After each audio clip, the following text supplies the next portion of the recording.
Son? Only AT&T offers you unlimited data with HBO included and never pay overages. Visit your local AT&T store and get AT&T Unlimited Plus, our best wireless deal on unlimited data. Plus, save $25 per month on DirecTV. It's entertainment your way. Requires activating HBO at att.com/unlimited with HBO. Benefits starts within 2 bills. Plan includes stream saver up to 22 gigabytes of data usage. AT&T may slow speeds. Must buy AT&T Unlimited Plus and DirecTV before November 11th to get the monthly savings, which start in 3 bills. Prices and channels subject to change. Coverage and other restrictions apply. See store for details. The following program is a podcast1.com production. He started in a small town in Texas. Worked his ass off to become one of the most famous wrestlers of all time. We're going to take care of business tonight, and that's the bottom line. And now he's dominating the world of on-demand audio. And he's doing it for the working man. This is a damn good outlet for me to spew the bullshit off my brain. Yeah! This is Steve Austin, Unleashed. All right, everybody, welcome to the Steve Austin Show. I am coming to you from the mean streets of Reno, Nevada.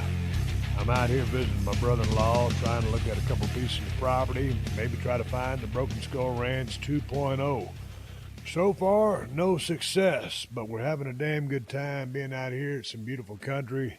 The dogs are able to run around and enjoy themselves off-leash, which is a rarity because you can't keep dogs off-leash in Los Angeles, because if they were off-leash, and I'm on the Unleashed show, they'd run in the goddamn road and get hit by a car, or somebody's pit bull would jump on them. So anyway, the dogs are having a blast. I'm enjoying the weather. It's very peaceful out here. There's way less helicopter sirens and bullshit, so it's been very relaxing.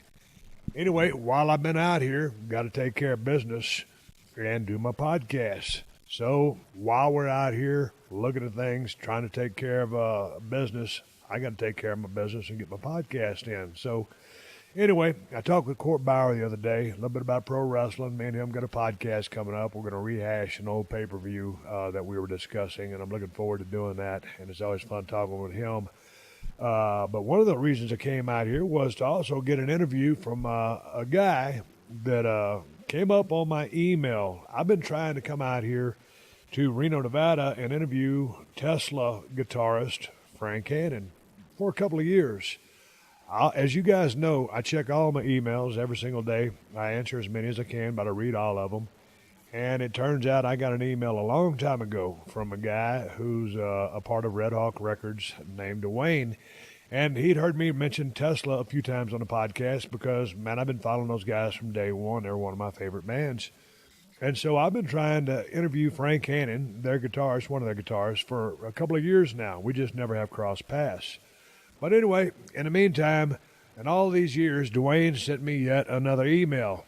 I'm going to read that email for you and tell you how I got to interview the guy I'm talking to on the podcast today about selling guitars, playing guitar. He's a hell of a guitar player, and the music business and the band that he started. Turns out it's a hell of a goddamn band. The name of the band is called, if you know the California area that they play in or the Nevada area that they play in, man, I'll tell you what, there's a band with a damn good sound, damn good guitars, good singers, just great shit. I wouldn't put them over if I didn't think they was worth the fuck. Name of the band, you can check them out on YouTube. I bought their album, their debut album. I downloaded it on iTunes for $10. A bunch of great songs. It's kind of classic rock, guitar-driven, great vocals, and it's called the Greg Golden Band. And Greg Golden is the owner of Bizarre Guitars. He's been in business since 1974. Over 40 years this guy's been selling guitars, and he's got a gun shop next door called Bizarre Guns, of all things. And we talk a little bit about guns towards the end of the podcast. And I went down there. He's got a place in the bottom of the record store called The Vault, where he's got some extremely valuable, very rare guitars. And I went down there, and it turns out Greg Golden's got a little bit of a bodybuilding career as his background as well. So I'll tell you what, as soon as I walked in there, shook his hand, we started just talking back and forth a million miles an hour. It just turns out he's just like a friend I'd never met. And wasn't any problems talking with the guy. He's very talkative, and we had a great time. It was a great visit. And I highly recommend you go to iTunes and checking out Greg Golden Band. Now, This is classic rock with good riffs, good hooks, good melodies, and I enjoy the shit out of it. So if you're into just like heavy thrash metal, it might not be for you, but because I'm still so stuck in my old musical ways, it's hard for me to listen to a lot of the stuff that's going on today, other than my favorites. And anyway, it was a breath of fresh air talking to this guy, and I had a good time talking to him. Here's the email, and this was a chain of emails that finally came in from this guy, Dwayne. He wrote me. He said, "Hey, Steve, I was listening to your Q&A podcast earlier this week, and I heard you give a shout-out to Tesla again. Thanks so much. The guys were blown away the first time you mentioned them. I'm writing to see if you'd still be interested in having Tesla guitarist and co-founder Frank Hannon on your podcast someday. I know we spoke about it a few summers ago, but Frank was on the road at the time, and he's since wrapped up a worldwide tour with Def Leppard and Poison, and will be off the road for a few months as the band takes a break from the road and starts planning the next Tesla album. He has one more leg in September for 3 weeks, but after that, his schedule is pretty clear from October this year until April next year. I think you guys would have a great time together, and the more I listen to you and hear Frank, I see so many parallels between the life of a pro wrestler and a rock star. I'm sure you guys have played many of the same venues over the years, traveled the same roads, and probably performed for many of the same fans. I've known Frank for 20 years, and he's one of the nicest, most humble people I've ever met, and I think you could do a great interview with him, not only about the craziness of the 80s rock scene, but also about what it's like out there today. He recently got into the sport of cutting. Being from Texas, I'm sure you're familiar with horse cutting. If not, he could talk your ear off about it. I know what he's talking about. He's talking about cutting horses and working cows. He goes on to say, I think I heard you were up in the Sparks area a while back after you sold the ranch. One of our good friends is a guitar and gun shop owner in Reno named Greg Golden. Greg owns Bizarre Guitars in Reno and has sold guitars to every name you could imagine. He has a section of the store underground called The Vault, where he stores rare vintage, highly valuable guitars that he keeps under lock and key. Greg is an interesting character and would make a great interview on his own as well. Over 30 years ago, he sold guitars to a long-haired, skinny kid from South Sacramento named Frank, who was in a band called City Kid, which soon after became Tesla. The guy has some stories. Thanks for your time. I'm a huge fan and never miss an episode. Please let me know if you'd be interested in setting up an interview. Frank would probably bring his guitar down to 317 Gimmick Street and jam some tunes for you. Thanks, Dwayne. Well, I reached back out to Dwayne. I said, hey, man, let me talk to this Greg guy. So he gave me his number. I called Greg up, and we just started shooting the breeze and just got off like gangbusters.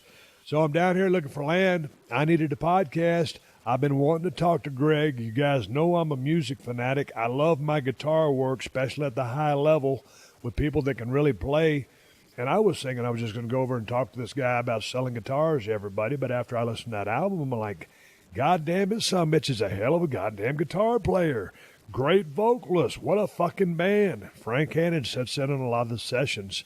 So anyway, I went down and talked to Greg Goland, owner of Bizarre Guitars and Bizarre Guns in Reno, Nevada. Had a great time. And the podcast that you're about to listen to is indeed that very podcast, which Dwayne emailed me, and he's the one that helped set that up. So thanks, Dwayne, for helping me set up an interview with a great guy that I really enjoyed talking to. I'm going to give a quick shout-out. Greg's wife has a YouTube show called The Vault with Shonda Goldman, and, man, she interviews the who's who of rock and roll down there in The Vault, and she's always well-prepared and does a great interview. She's talked to Zach Wilde, man, all the guys from Tesla. I mean, every Uli John Roth, every damn rock and roll guy that comes through there to buy guitars or to say hello or to get their stuff worked on. She does some great interviews, so you might want to check out her show on YouTube called The Vault. And she also does some stuff with her husband where you can get some more background on their band. Just real nice folks, down to earth, and I had a great time talking to them. I hope you enjoy the podcast. We're all over the place here. I'm just shooting the breeze. I'm excited talking music. And then Greg showed me a couple of pictures of his bodybuilding days. So we switched towards the end, start talking about nutrition and old school training and how he was able to get into shape. And the dude was built back in the day. Second place Mr. Nevada contest, some stuff like that. But dude had a great physique. Now he's a badass guitarist. It was a fun talk. I hope you enjoy the listen. But before I get to the first piece of business or get into the interview, I've got to say, holy smokes, I was at dinner the other night in Reno, Nevada, and I totally missed the last episode of the Broken Skull Challenge, and the women came out there, and it was a badass episode. Every one of those ladies was talking trash, and it was just an awesome episode. I had so much fun with those ladies. They brought so much energy, and they were ready to go, and nobody was spinning them up. Nobody was producing them. They were just talking that trash, and they were ready to back it up, and some did, some didn't.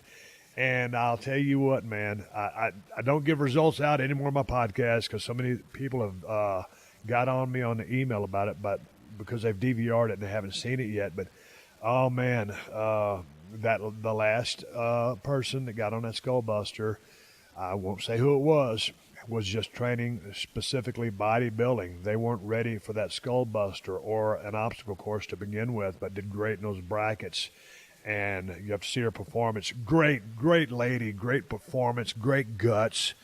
It's just, you'll see what happens. You've got to prepare for that Skullbuster because it's chipping away at every piece of your body, 10 different obstacles over the course of that half-mile run that it is. So you got to watch it on your DVR. Please set your DVRs. Man, this next episode, I keep telling you guys, things are starting to ramp up. Coming up next Tuesday when we come back with the guys, things start ramping up and things start getting intense. Mark my words. Make sure you check out Steve Austin's Broken Skull Challenge only on CMT, 10/9 Central. Set your DVRs and make sure you check out the action. If you haven't seen the women this week, past Tuesday, you got to check them out, man. Badass women. Appreciate all of them for coming out. They were cool as hell, and I had a great time, and I hope they enjoyed it as much as I did. It was awesome. We're looking for badasses, and all these ladies were super cool. Greg Golan of the Greg Golan Band and Bizarre Guitars and Bizarre Guns coming up next. Hello, Dick Enberg here, and I'm mighty excited to announce the start of my new show, Sound of Success, right here on Podcast One. For 60 years, I've rubbed shoulders with sports greatness, from athletes in the world of football, baseball, college and professional basketball, golf, tennis, the Olympics, and so much more. Join me as I explore in-depth stories from the greatest figures in the world of sport, and I'll share a few of my own. Download new episodes of Sound of Success every Thursday on the Podcast One app, Apple Podcasts, and PodcastOne.com. Oh, my. This is Steve Austin Unleashed. All right, man, I'm rolling sound. I'm down here at Bizarre Guitars in Reno, Nevada with Greg Golan. Greg, how you doing? I'm doing great today. How you doing? God dang, I'm doing awesome. It's great to meet you. Great to meet you, too. I'm going to read you an email, just the last paragraph of an email. I get people listening to the show all over the world, and it turns out someone that knows Frank Hannon from the rock band Tesla was a fan of the show. All right. And I'm a big Tesla fan from way back, from when they came out with their first album. And Frank Hannon's a good friend of yours. Oh, he is. He's awesome. So anyway, I get this email, and this is going back a couple of years. I haven't talked to Frank Hannon yet. I'm going to one of these days. Probably after talking to you. Absolutely. Check it out. He sends me this long email, which I've read during the open of this show, and I'm going to read you the last paragraph. He says he's telling me about crossing paths with Frank. Frank's been on tour. We've been trying to get in touch with each other for a couple of years. Last paragraph, he says, I think I heard you were in the Sparks area a while back after you sold the ranch. One of our good friends is a guitar and gun shop owner in Reno named Greg Golan. Greg owns Bizarre Guitars in Reno and has sold guitars to every name you could imagine. He has a section of the store underground called The Vault, where he stores rare, vintage, highly valuable guitars that he keeps under lock and key. Greg is an interesting character and would make a great interview on his own as well. Over 30 years ago, he sold guitars to a long-haired skinny kid from South Sacramento named Frank, who was in a band called City Kid, which soon after became Tesla. This guy has some stories. Please let me know if you'd be interested in setting up an interview. Frank will probably bring his guitar down to 317 Gimmick Street and jam some tunes for you. Dwayne. You know Dwayne at Red Hawk Records? I sure do. Dwayne Sarfus. Well, God dang it, Dwayne, I appreciate you sending that email. I haven't talked to Frank yet, but God dang, I've been here at Bizarre Guitars for about an hour, As soon as I shook Greg Golden's hand, and I just got finished downloading and listening to his album that he came out with in 2015, which totally rocks. That's a badass album. I dig it. All right. A badass album, and we shook hands. We started talking, shooting the breeze, kind of breaking the ice a little bit. God dang, Greg looks at me and goes, God dang, you're in pretty good shape. He goes, what are you training, or how are you training? And then he breaks out some bodybuilding pictures. So not only is the guy a world-class guitarist, not only does he have a hellacious band that I'm going to turn you on to at the end of the podcast, but the dude also has an athletic background and used to bodybuild. That dang, what a background, dude. I would have never figured you to have such a diverse background. I was trying to tell people way back in my podcast days, there was two things I wanted to be way back in the day when I was growing up. First thing I wanted to do was be the front man of a rock and roll band. But I can't sing, Greg. Can't sing worth the shit. So my dad played lead guitar in a country western band. So I figured, hell, I'll be the lead guitarist. I'll be the, lead guitarist is badass. You are one. All right, enjoy it. Yeah. So anyway, I didn't apply myself and didn't practice enough. So I said, you know what? Hell, I'll play bass guitar. It's got 2 less strings. It will be easier.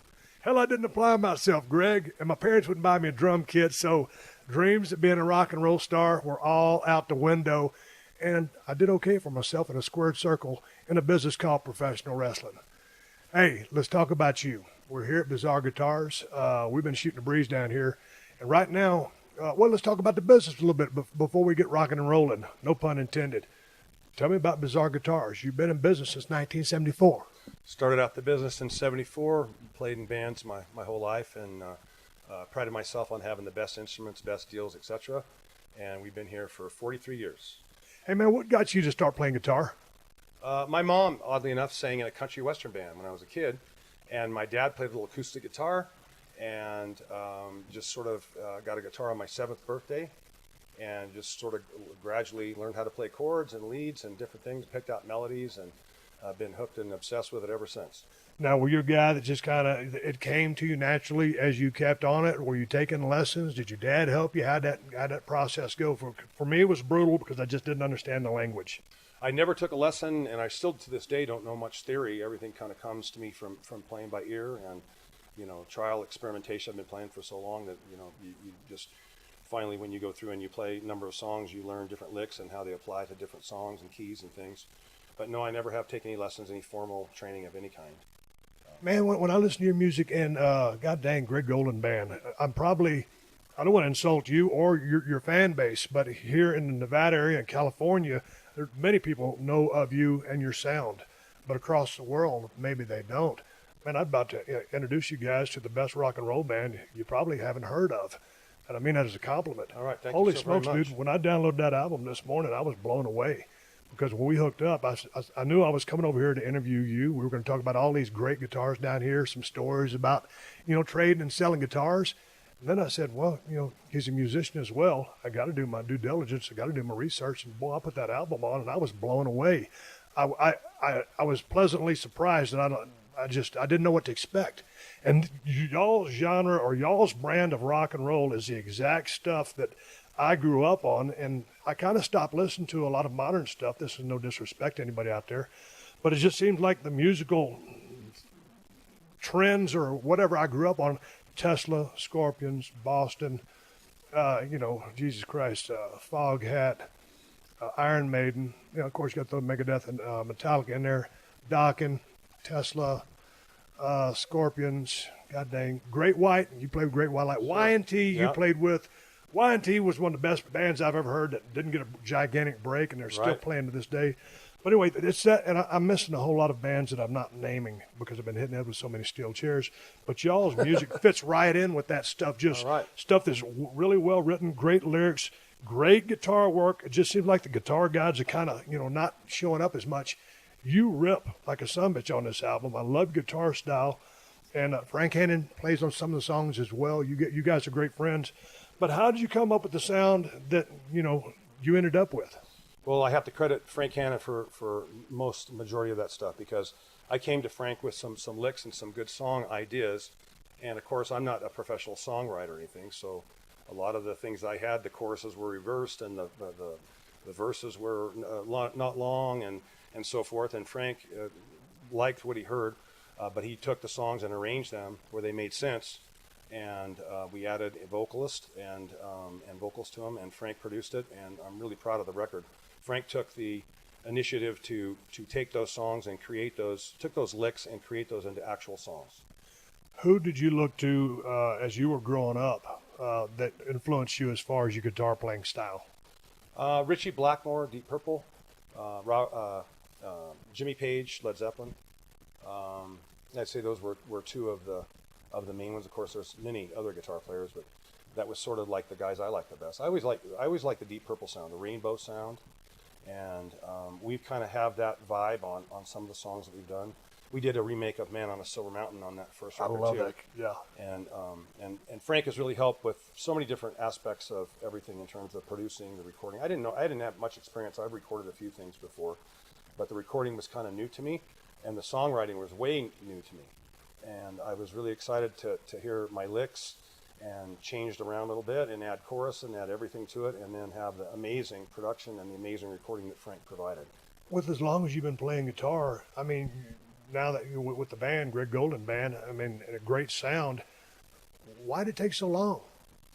I was always busy, always had the store as my first, it was my money maker. It's hard to make money playing in a band, and I was successful, very busy. My kids were going through school. My son was an athlete, and I supported him and coached him for many years. But I always had a local band, and I'm proud to say I played with Chuck Ruff, who was the drummer from Edgar Winter for many years, and was a great influence for rhythms in my life. And always had a local band, but it was always kind of backburner to the business itself. And now, with Frank and his help with me, I've kind of put this in the forerunner of doing things. But man, growing up, because let me ask you a question. Going back to the song Cherokee, was your dad born in Texas and your mom in New Orleans, or was that just a song? No, that's it right there. I knew that was true. Yeah, and Frank Hanna wrote those lyrics. Native American? I'm 40.4% Native American. I got tested on Ancestry.com. I already knew I was Cherokee. Yeah. But no, Frank Hanna asked me, because he said, we're going to do a song kind of about you, and Frank created those lyrics, and Randy Skoll sang it. But that was a song basically about my life. Yes, I love that song. I figured, man, it's got to apply to this guy. Yeah, I know you're Nevada, born and bred, and Reno's been your home forever. But I was born on Nellis Air Force Base in Las Vegas, and my dad was in the Air Force in 1952. And so your dad was a builder or contractor, and like the Golden Valley, all those, the area that he developed back in the day is named after him, correct? That's correct, yes. And he was a famous contractor here in Reno. So, dude, you've done a million interviews about Bizarre Guitars, and and listening to interviews on YouTube from Frank Hanna and a lot of other guys. I mean, man, if Reno was the place to come, if you were within a couple hundred miles here, or Axe coming through here as well, but this was the place to come to get a guitar, because you sold him a bunch of them. So if you get into business in '74, like if you for a while you were working with your dad, helping him build, correct, and then you branched off. And you started, with your music and playing, and then you just started collecting, and you had all these guitars.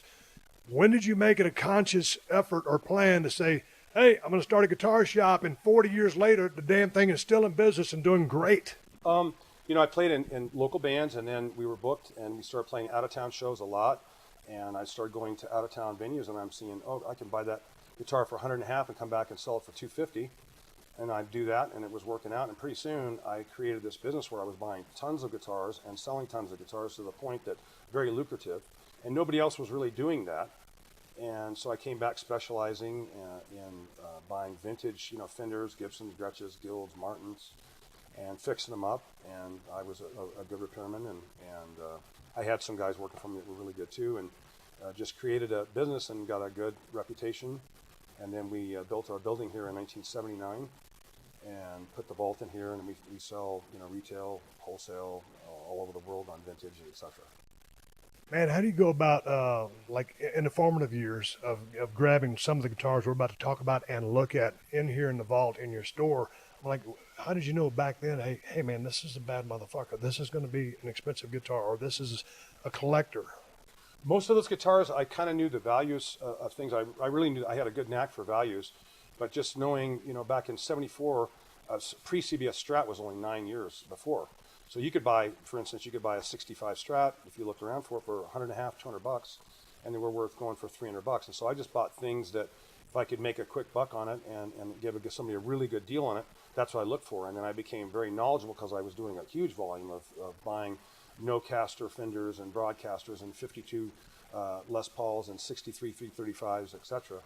And I became very knowledgeable on the years, and then I started buying more and more, and it became a full-time business buying and selling. We had huge Japanese business in the 80s, unbelievable. And their economy boomed, and of course, like a lot of things that the Japanese do buy or did buy, they're based on the American value. So if it was popular in America, it was popular in Japan.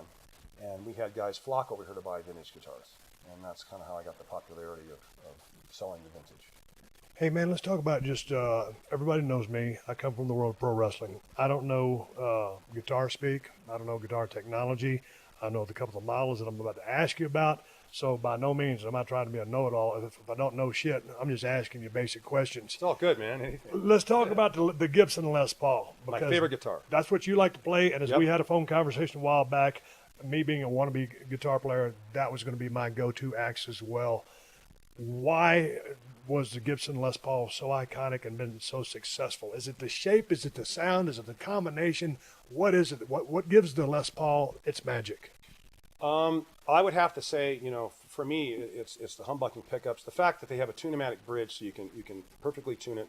So an open note on an open string and the 12th fret is exactly the same. You have a tune-o-matic bridge, like on this 59 Gibson, and you have a tune-o-matic bridge so you can adjust the strings so that the height or the width from the nut to the octave is the same from the octave to the bridge, and that allows you to hit a D chord on the 2nd fret and play a D chord on the 14th fret, and it's the same.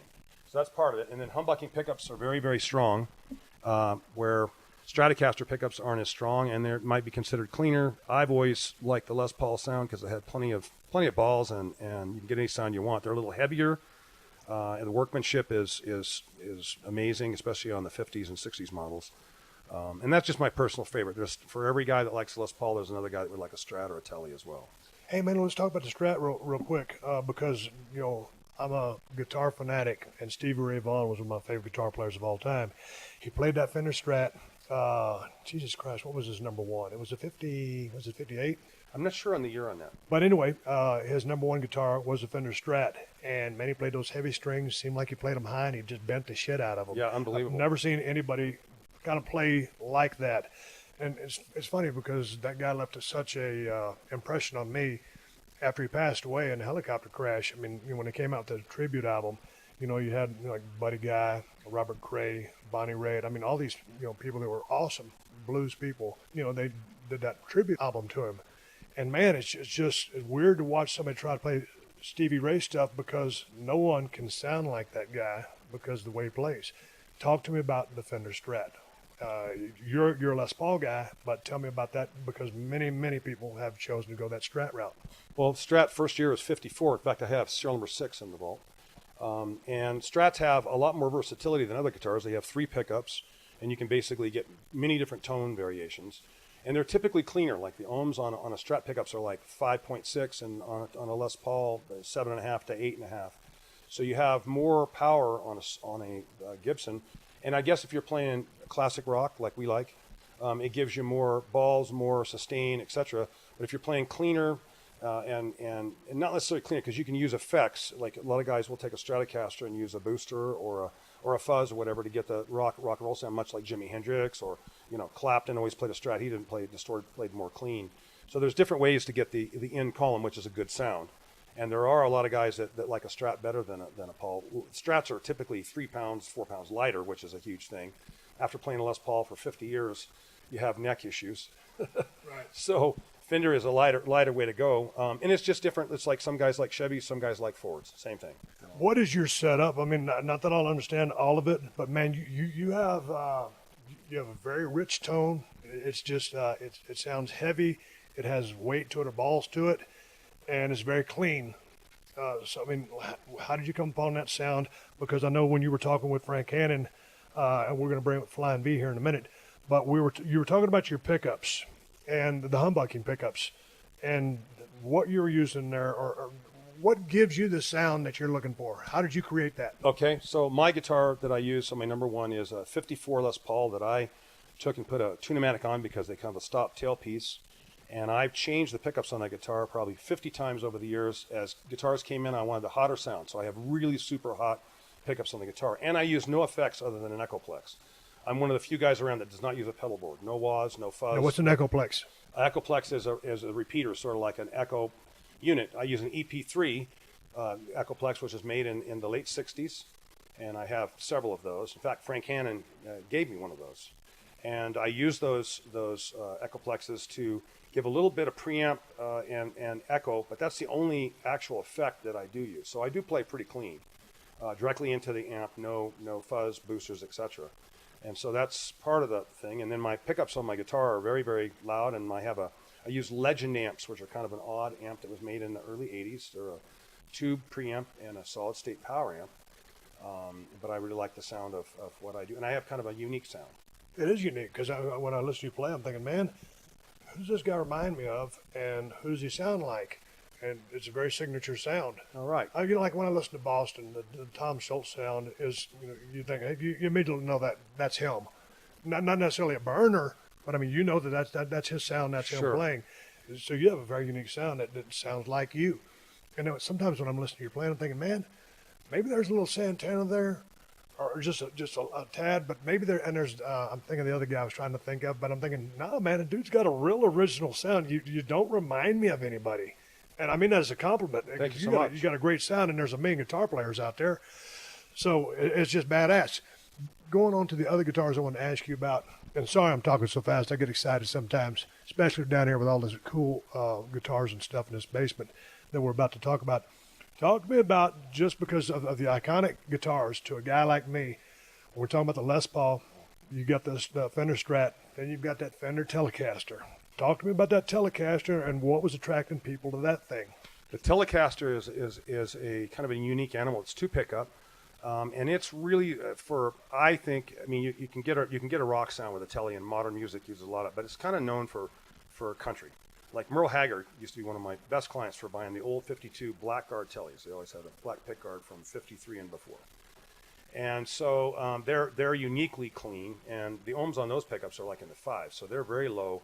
And rock guys that are playing, classic rock would struggle to play a Tele without having some sort of effects, booster, fuzz, something like that. Right. But I think they're primarily for country. But again, that's as soon as I say that you'll find a rock guy using a Tele. Yeah. Bruce Springsteen uses a Tele, and he's kind of a rock guy. God dang. You used to deal with Merle Haggard? I did. I sold Merle probably 20 guitars. God dang. And here's the thing. Everybody, like with George Strait, in the country genre, and George Strait is my guy. Merle Haggard was that guy for many, many years. He's a legend. And the thing about it is, as great as Merle was at singing, hell, he could pick. He could, too. A lot of people don't give him credit or don't even know that guy could pick his ass off. Oh, yeah, and he was very particular. He liked Blackguard 52 and 53 Teles was the only thing that he would buy for me. But when I get those in, he would buy those, and he could play. He was a good player. Super nice guy, too. Super nice guy. Another guy I want to ask you about, another guitar I wanted to ask you about, just as far as iconic, the Flying V. Flying V. Oh, say it. And I got turned on the Flying V. I saw people playing them. So Randy Rhoads played one with Ozzy. Right. But when I really noticed the Flying V was when I started reading more and more about Stevie Ray Vaughan and who influenced him. And at one point, I guess Jimmy had taken his records away. He was tired that Stevie kept borrowing all of his records. So he had to go to the music store. Didn't know what to buy. So I went to the clerk behind the counter, and this is what I read. And he says, what's the heaviest or what's the coolest, album that you have in here right now? And the guy went over and he picked up a Lonnie Mack album. It was Wham. He sold that album to Stevie, and Stevie went home and listened to Lonnie Mack on that Flying V.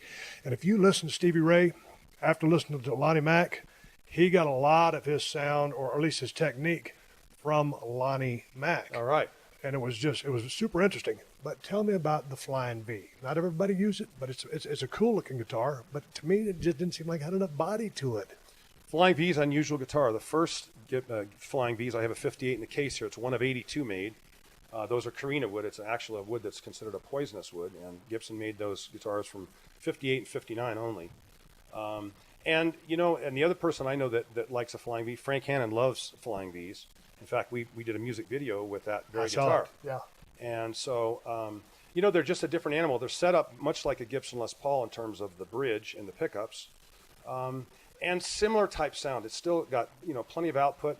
It's just a little bit unique sound, maybe a little brighter than a Les Paul, and certainly odd shaped and a little different. Are you familiar with Lonnie Mack? I am. And the way he put the whammy bar on there, or a tremolo, whatever you want to call it. Yeah, right. He used the Bigsby on the very bottom of it, on the very end of the V, which is unusual. I couldn't even believe it would work, but he made it work. Man, I've recommended this before, on this show. If you ain't heard of Lonnie Mack, get on YouTube and type in "Stop" and watch Lonnie Mack play that and anything else. He plays a couple things with Stevie Ray Vaughan as well. The dude was lights out. He's kind of ahead of his time, because almost anybody that came through the area that he was in stopped by. I mean, some of the biggest bands in the world would stop by and see Lonnie Mack, because he was kind of considered one of the first guitar virtuosos that there was back in the day. So awesome player. So you know a little bit about him? A little bit, not a whole great deal, but I knew the V in information and stuff. Well, talk to me about this Flying V, and tell me about the wood they made this guitar with. Would you say there was 80 or 82 of them? There was 82 made on the 50s original first run Flying V, rosewood fingerboard, and a Carina body, gold parts. So what's the deal with the Carina body and it being poisonous? No big deal, really. It was sort of like the government's version of the EPA outlawed the importation of Carina wood. It's no more poisonous than, say, redwood. Like when you're kids, you jump across a redwood fence, you get redwood splinter, same kind of thing. But there was kind of limited wood, so they only made a few, and then they turned the rest of those into lap steels, which are on the bottom there, like a Carina lap steel. And it's kind of like mahogany, only a little bit different. And it's not drastic tone difference. It's just a very rare guitar. It's considered to be one of the top rarest guitars in the world. Where did you, I heard the story of this. I think you were talking to Frank Hannon about it. You found this from a lady who played in a country and western band. That's correct. And I bought it in the early 70s. And I was playing a gig, and her sister came to me and said she had her sister lived in Texas and had a Flying Y. Of course, I knew what she was talking about. She showed a picture of it. And I agreed on a price, and I bought it in the early 70s, and I've had it all these years. And I've never had another Flying V. I've had some Explorers, which are just as rare. I've had 3 Explorers in my life.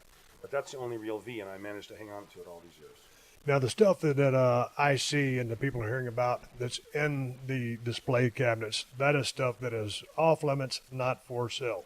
Correct, but you got to remember, back in the day, back in the 70s, this is how I made my living, was buying and selling this exact same thing. And as I got older, I finally had a few of these things. I had things for sale, and I thought, you know what? If I don't put a few of these things away, they're not going to be around anymore.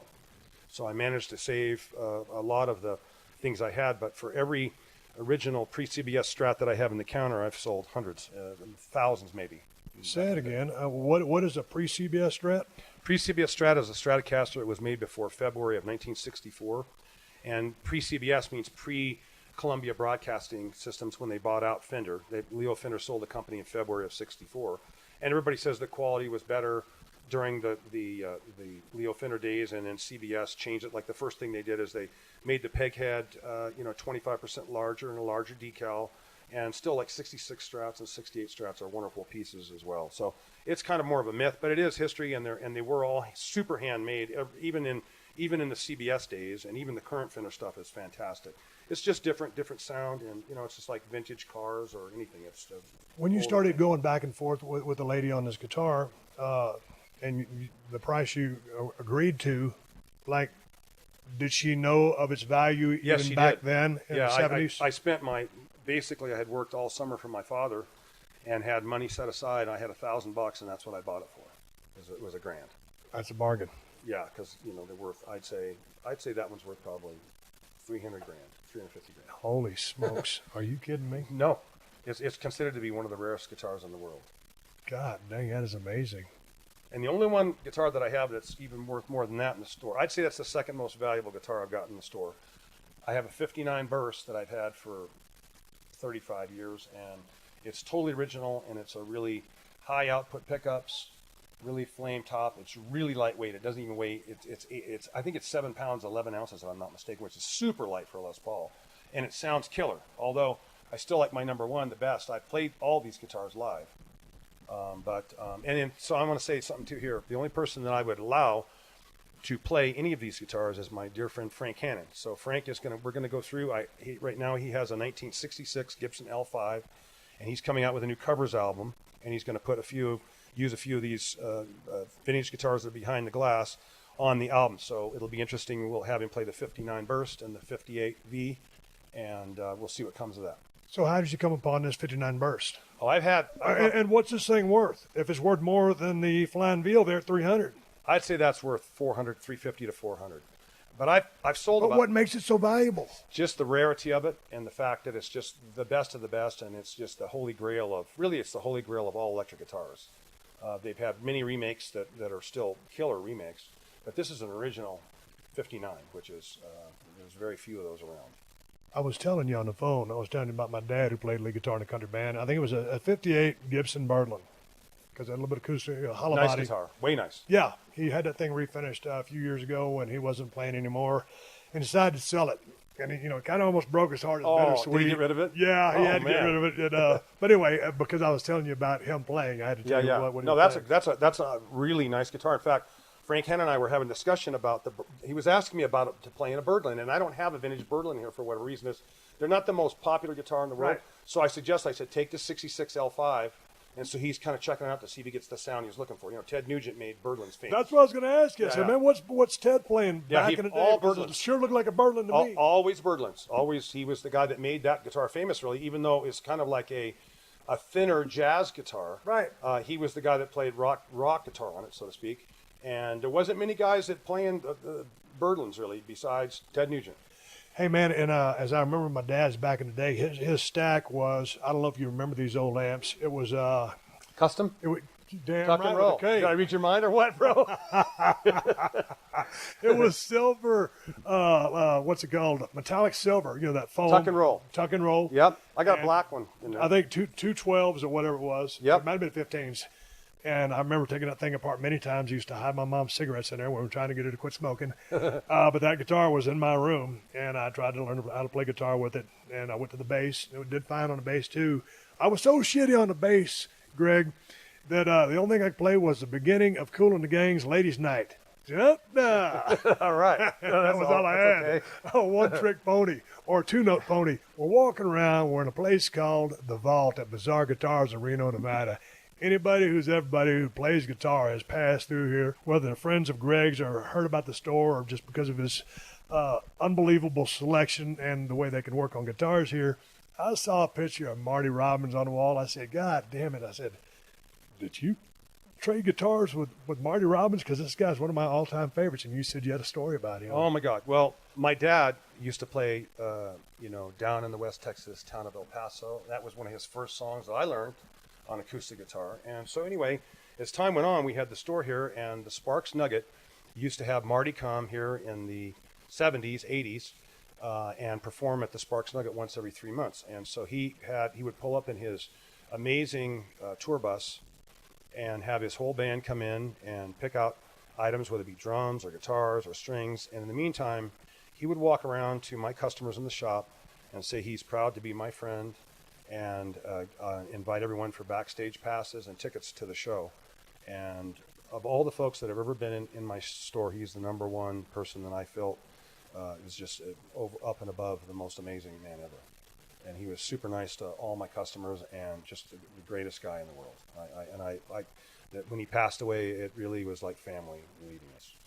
Man, I watch that guy a lot on YouTube, and there's one clip on YouTube where him and Eddie Rabbitt, the late great Eddie Rabbitt, kind of just go back and forth. They're singing like a medley of songs, and Eddie would sing part of a song, and then Marty would sing part of a song, just kind of go back and forth. And man, that guy was just so talented. What a songwriter. Amazing, absolutely amazing. He was my dad's favorite artist growing up, and so we played the albums in the house. And I had a country beginning with all my things, and then when Marty came in here, I was just humbled, and he was just so nice. We've been fortunate to have a lot of amazing folks come in over the year, whether it be Carlos Santana, I've sold a number of guitars to, B.B. King, Merle Haggard, of course. Joe Bonamassa's been in. We've been fortunate to have many people. God damn, that guy can play his ass off. Oh, my God. One guy, a friend of mine, I don't know if they have been through here. 3 guys out of San Angelo, Texas. Real good friends of mine, Los Lonely Boys. Henry Garza plays a Fender Strat. We opened up for those guys once when I played with the Chuck Ruff group. We opened up for them at the Harrah's main stage in, I don't know, maybe 2000 or whatever it was. But I don't think they ever came to the store that I remember. But God dang, but that guy's kind of just seemed like an instinctive player. I know his dad taught him how to play guitar, but man, he plays a Fender Strat and he plays it well. That's kind of a unique player. Yeah, unique sound, kind of unique style. Yeah, you're right. Absolutely. But goddamn, he can go. I sat there and watched him when he played at Harrah's. I was kind of shocked. I was thinking, that guy's really good. Hey man, what has happened to music? You know, I tell you exactly what from you and me. You're asking me, and I got a great line for that of what's happened to music. I'll tell you exactly. Playing guitar is not the easiest thing in the world. Playing drums, to get good at it, takes a while. Playing bass, it takes a while as well. And people anymore are used to instant gratification. They don't have to look up in the encyclopedias for a report. They go online and go on the computer and instant answer from Google. Or they want to call their friends. They don't have to even dial the phone. They just push 2 buttons and boom, they call their friend. And I think and people like, the rock band thing. They'd have a fake kind of guitar. They go through and push a couple buttons and it would give a sound. And to actually perfect an instrument, it takes years of dedication and years of work and study and stuff to do it. And I think people are used to instant gratification, and guitar and music in general is not instant gratification. I think people have gotten lazy. That's what I think. Really? That's my take. But just when I listen to, and this is not to crap all over the current music scene, I'm kind of a stick in the mud of the bands I named earlier, and that was probably not even 20% of my catalog, but that's the stuff that I'm still listening to, the stuff that I grew up on or cut my teeth as far as, my beginnings in the wrestling business. That's where some of my greatest memories are from. And some of the stuff these days is just, I like something with a hook and a groove, and then, a good solo, but something that, I can, just digest or sink my teeth into. From an audio standpoint, you understand what I'm saying? I do, and the bands you mentioned were kind of 70s, and I grew up in late 60s and 70s bands. Same bands you mentioned are all my favorites, too. But it seems like when 80s came around, it was all about glam rock. It was all about the persona on stage of how you looked and how cool you looked as opposed to how good you could play or great licks. Like Robin Trower, he's not one of those guys that rocks out but can play his ass off. And it just changed. It sort of changed, I think. The glam rock thing came on, and, of course, there was disco. And it just sort of shuffled the classic rock. You're talking about the great hooks and the guitar lines, which is what I thrive on. It kind of shuffled to the back of the bus for whatever reason. One of the bands that I named earlier, and they had a tragedy many years ago when the building caught on fire. Great White. Yeah, I know you played on stage with those guys right. a bunch. God dang, they were one of my favorite bands. I thought they would have been a little more well received than they were, and they were successful, no doubt. Right. But same with Y&T. I just thought with that sound, they would have been more well received than they were. Why didn't they get more widely known than they were? I think one thing, after the fire, the band kind of broke up, and the singer, but then that was late though. Yeah, that was later. It's just hard to say. You have different things. It's just hard. It's really hard to say. Maybe the management was lacking. I don't know. But you know what? And I ask you that question when I've seen so many talented guys in the squared circle that were badass and they had success. But when you look at them, and it's kind of like this. If you and I were watching a wrestling match, I'm going to see something different than you do. Because I know it more than you do. Sure. Same with you and me listen to the same song. I can hear, hey, man, that's pretty damn good, but you're going to take it to a molecular level because you play. So I guess it goes back to the same thing. I guess, some people who aren't as talented as some of the wizards who can play their ass off or wrestle their ass off, sometimes they don't make it as big as the guys that can. And sometimes it's the presentation of the band, the marketing of the band, the persona of the band. I don't know what it is. Sometimes it's the production. Sometimes it's the song qualities, the quality of the songs that they produce. I always loved Great White myself too. There's been a lot of great bands. Like for me, like Robin Trower, I thought he should have been more famous than he was too. He was an amazing player, played feel from the heart, and that's always important to me. But for a lot of guys, that whole thing kind of changed. Just like you said, the current music. There's not many guys that are playing that style of music with a really great feeling. That's why Tesla's still a really relevant band. Those guys play it from the heart. Man, those guys, these days when I'm working out, I can't stand commercials, so I keep it on Pandora Radio. And I keep it on the Boston station, so they play a shit pile of Tesla, a lot of Boston. All right. God dang, with another band I was just fixing to name, Great White's one of them. Oh, been listening to a lot of Steve Miller Band lately. All right. All of a sudden, he's kind of gotten renewed, and I started watching him on YouTube. And he was a student of Les Paul. Did you have any dealings with Steve Miller? Steve Miller came through here, and they came and they bought some harmonicas and stuff from us back in the 70s. That was the only dealing really had with him and stuff. But He did come through. I always enjoyed his music, though. Man, I just look right behind you on your right shoulder, and I see Paul Stanley over there. Did y'all have any dealings with Kiss? Because growing up, when I was a kid, Kiss was my favorite band.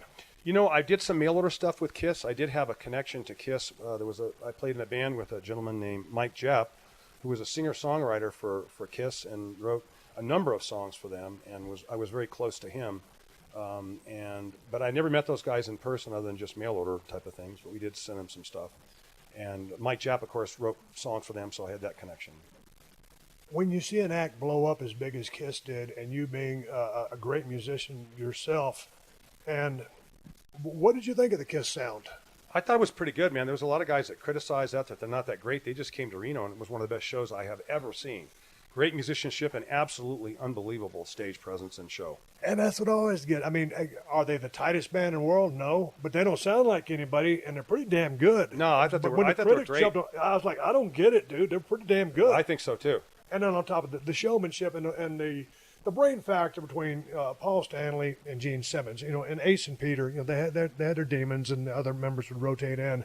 But it was the fact that Gene Simmons and Paul Stanley were businessmen along with being musicians who were, on the gas pedal as far as pushing the envelope and, maintaining their direction. And so they had such great success. And as when I got spun up into the popularity of wrestling that I did and was selling all the merchandise that I was, it was like I was reading a book about Kiss, and, they were kind of the kings of merch going back in the day. They're the guys that really pushed the envelope, and it just blew up for them. Absolutely. I mean, they were smart.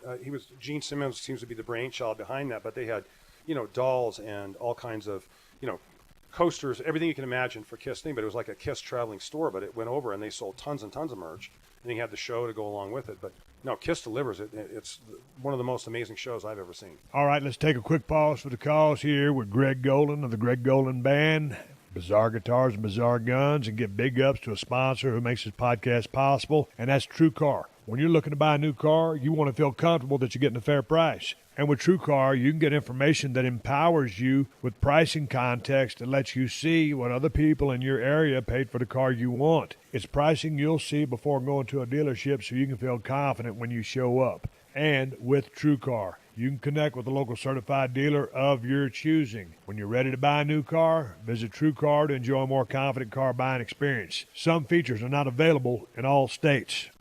Is that the new iPhone? Yeah, got it on T-Mobile. Fastest iPhone deserves America's fastest LTE network. Introducing the amazing iPhone 8. It's the best iPhone yet, now on America's best unlimited network. For a limited time, save up to $300 on the amazing iPhone 8 after 24 monthly bill credits. And now join T-Mobile's iPhone upgrade program for free.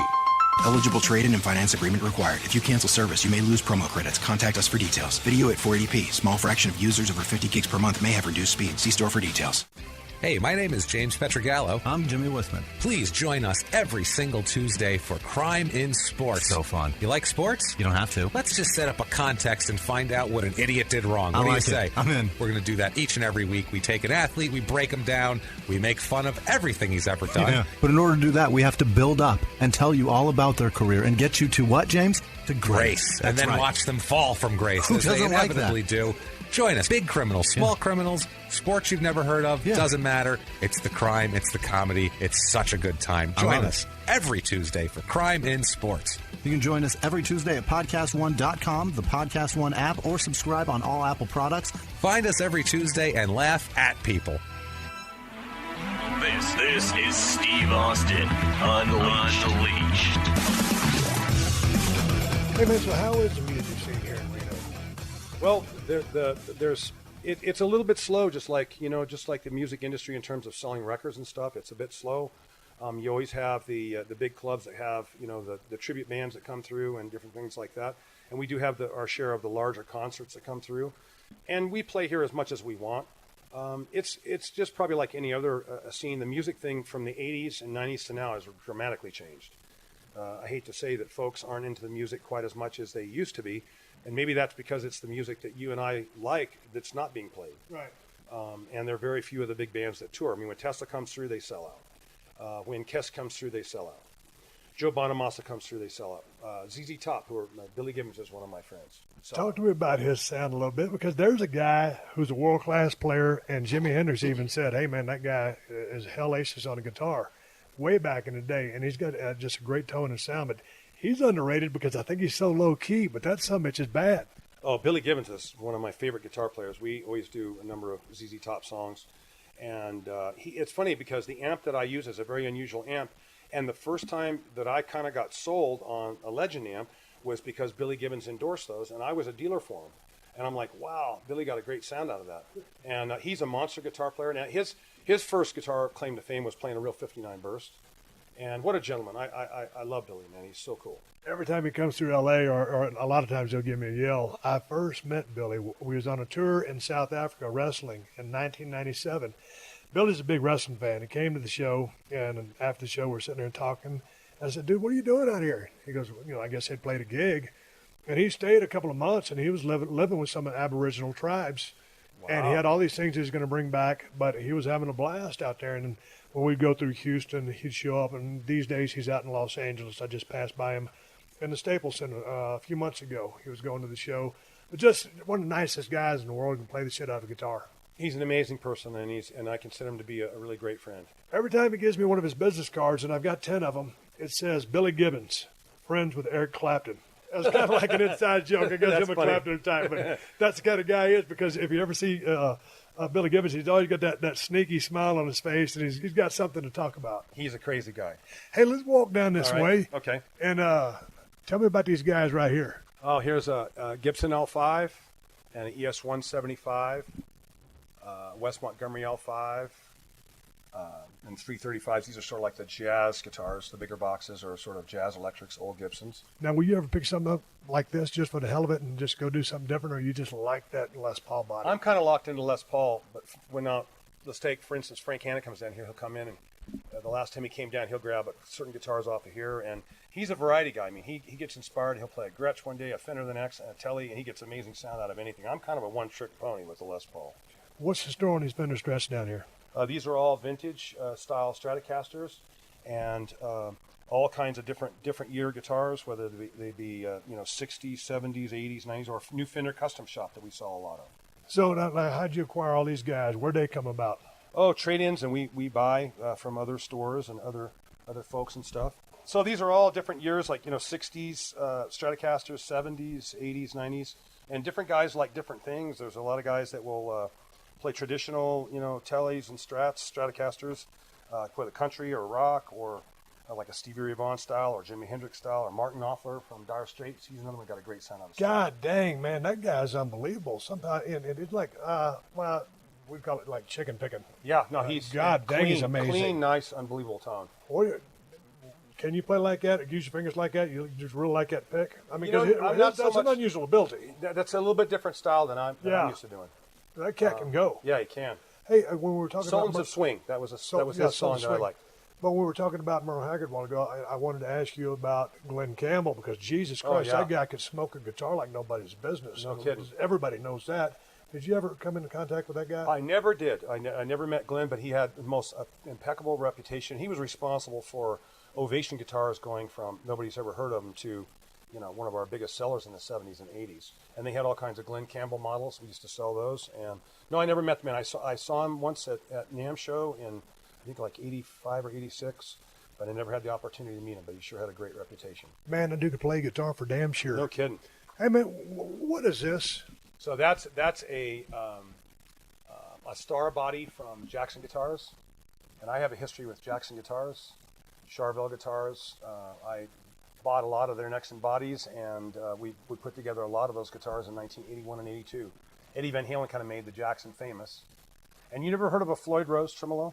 Yes, I have. Okay, so the Floyd Rose tremolo, I played with Floyd in a band for years, and the very first Floyd Rose tremolo is on a gold top in the case over here, which is a... I saw that. It's right over here on the end. And I was in a band with Floyd, and we were recording for an album he was doing, and he wanted me to do some radical trim bends, and all I had was I had a gold top with a Bigsby, and it wouldn't allow you doing crazy like dive bombs things like the guys do, like Randy Rhoads or something.